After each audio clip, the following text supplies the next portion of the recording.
Okay, so, it turns out that the Super Mario Galaxy movie has a 42% on Rotten Tomatoes with the critic score and 91% of audience, which means 42% of critics like it and 91% of audience like it as well, alright? Again, the percentage number isn't that it's 42% good, it's that it's 42% of critics that liked it. Which means, yes, that is technically a low score, but at the same time, 42% is nothing to scoff at. It's like 42%, it's like low score, but not too low, if you know what I mean. Now, why am I making this video? It's because I know a whole bunch of idiots on the internet are going to use this as an excuse to be an asshole. Okay, let me explain what I mean by that. You're going to have, like, one side, you're going to have someone on one side going like, see, audiences like it, the critics are just, the critics just hate fun, yeah. Like, you're gonna get that, and then you're gonna get the other side that go like, oh, 91% of people, 91% of audience like this movie, ugh, God, why, they must like AI or some bullshit, like, you know those types of people are going to happen, and I have a message for both sides, shut the fuck up. If you saw my review of the movie, you would know that I did enjoy it, but you also would know that I had a shit ton of problems with the film. Like, the pacing was god-awful, or the characters were still underdeveloped, and, like, way too many plot holes, all that bullshit. The fact that one of the after-credit scenes was in the goddamn trailer. If you saw that review, you would know, how much those things kind of irked me a little bit. Like, I did enjoy it, but I didn't enjoy it like it was a good movie. Like, here's the thing. The Sonic movies, I can enjoy, like, here's the thing. I'm a Sonic fan. If you've seen my channel before, if you've seen my videos, you know that Sonic the Hedgehog is my favorite thing of all time, alright? Here's the thing. Even if that wasn't the case, even if, let's say, I was like a casual Sonic fan or didn't know anything about Sonic, I can sit down and still enjoy the Sonic movies for what they are without being a Sonic fan. The Super Mario Galaxy movie, I kind of enjoy in the same way that I enjoy, like, a YouTube video on a Mario game. You know, it's like that. It's not like, and the thing is, I shouldn't enjoy a movie the same way I enjoy a YouTube video, because it's a movie.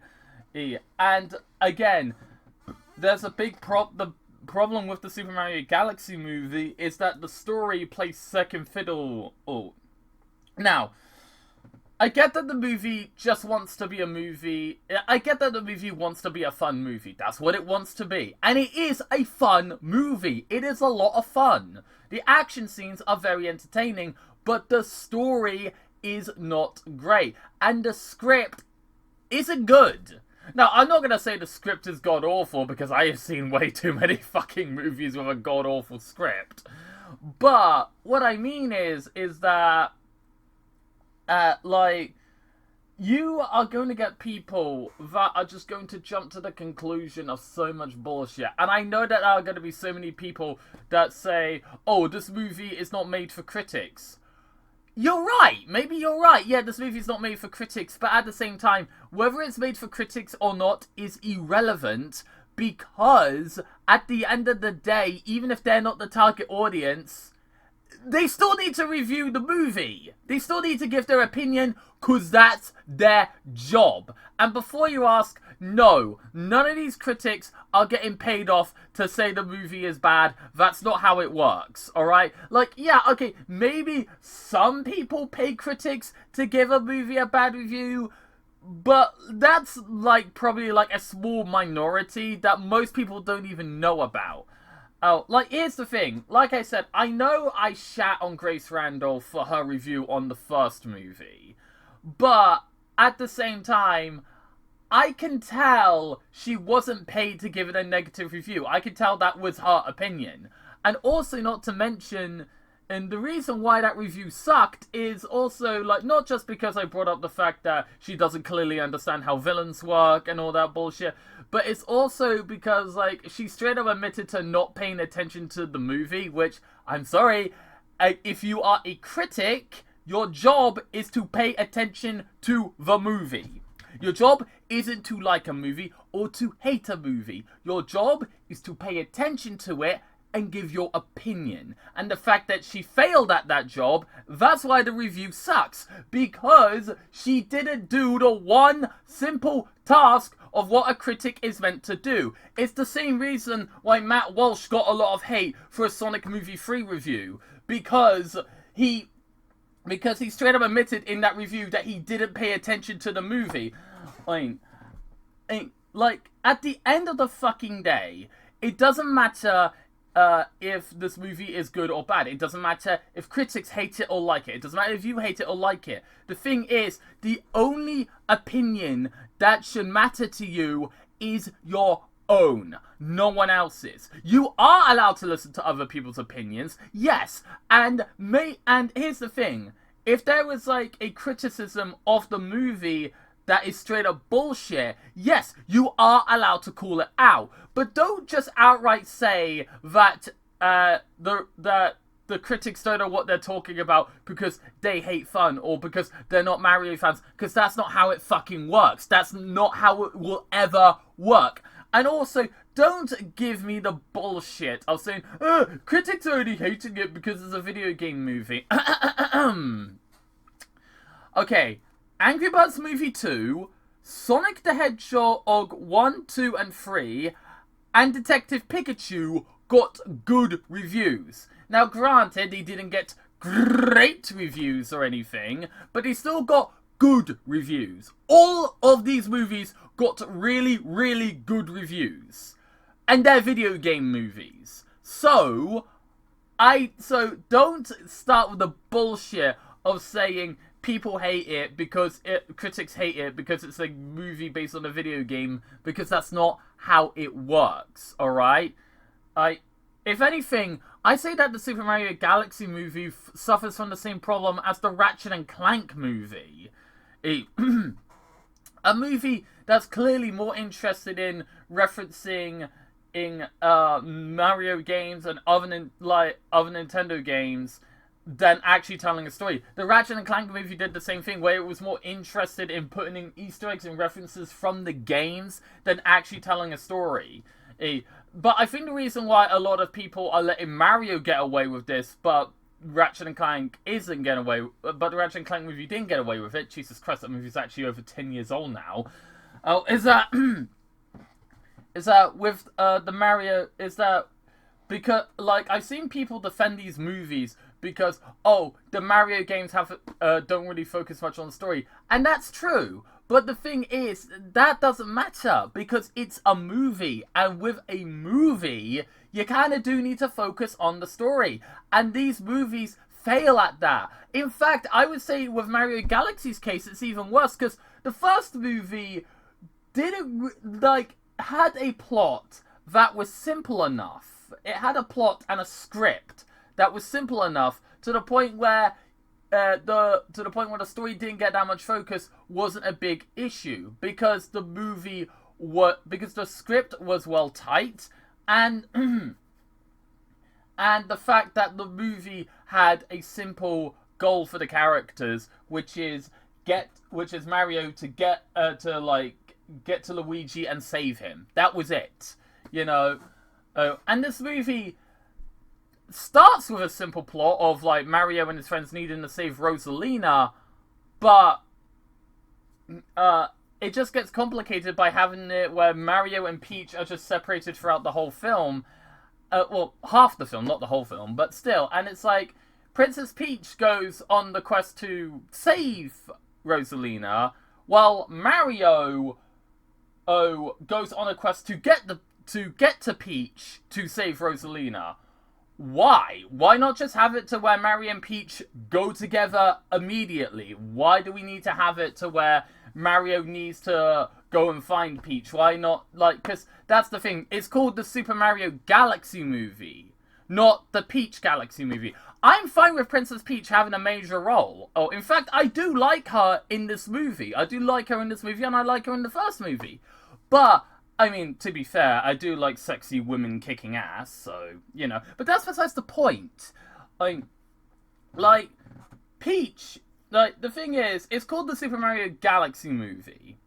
If you want to have Peach play a big role, that's fine. But have it to where Mario is with her the whole time, rather than just having it to where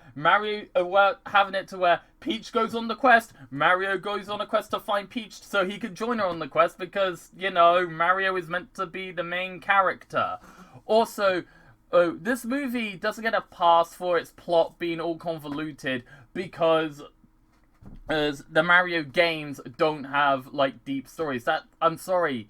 You can't use that excuse. You can't use that argument. The thing is, you could get away with a lackluster story in a video game because it's a video game. You know, you're focused more on the gameplay than you're on the story. If you're not an idiot, that is. Yes. But, this is a movie. The movie needs to focus on story. And yeah, I've said that multiple times, so I'm trying to get the point clear. And the fact that people just outright refuse to accept the fact that, like, the Mario Galaxy movie needs to focus on story does annoy me. And like, I know people are going to call me a hypocrite because I said that video games don't need to focus on story, but like I said, those are video games. When it's a movie, you kind of need to focus on a story. That's just how it works, unfortunately. And also, just a bit off topic, though. I do want to bring up the fact when people, like, when people, like, decide to praise a game because the gameplay might be shit, but it has a good story. Yeah, here's the thing. Do you know what you could do? Instead of wasting your time playing a game with... If the game has a good story, but god-awful gameplay, instead of wasting your time playing the game, just watch all the cutscenes on YouTube. Just do that. It really isn't that hard. But anyway, the Mario Galaxy movie. Critics are allowed to hate it, and audiences are allowed to love it. Alright? That's just what it is, okay? Grow up. Like, both sides grow up. I'm not saying that every critic that hates this movie is someone that hates Mario or Mario fans, and I'm not saying that every Mario fan that likes this movie is gonna be an asshole that harasses people for not liking the movie. I know that's not every single one of you guys, but I know that, either side of the... I know that either side of the spectrum here, there are going to be people that are just going to harass each other because they are idiots. And the fact that these are grown-ass adults who are like 10 to 20 years older than me, and I'm 20-fucking-5. The fact that these are grown-ass adults doing this shit is fucking embarrassing. It is disgusting. Grow up, and just either enjoy the movie and ignore everyone, or actually try and hear other people's opinions out and not be a dickhead about it, alright? Because, I'm telling you right now, no one fucking cares whether you enjoyed the movie or not. No one cares that you enjoyed it because it's accurate to the games. No one cares that you hated it because you're not a Mario fan. No one cares that you like or hate it. No one gives a shit. You enjoy it, good for you. If you hate it, again, good for you. But don't harass people because they share a different opinion from you. If you are going to go out of your way to listen to a review that has the opposite opinion of you, how about, maybe just instead of, like, arguing and being an idiot about it, why don't you just hear the person out, huh? Why don't you just think, yeah, maybe they raised a good point, or, you know, like, maybe this movie isn't as good as I thought, or, maybe this movie isn't as bad as I thought, you know? Something like we can all do, it can help you realize maybe the movie's better, or maybe the movie's worse. It can help you. Ooh. And if you still disagree, that's fucking fine. Just don't harass them. Grow up! Okay. Sorry, I just, lost my mind there. It's just, this situation's been pissing me off. Please like, subscribe, and I'll see you guys next time. Bye.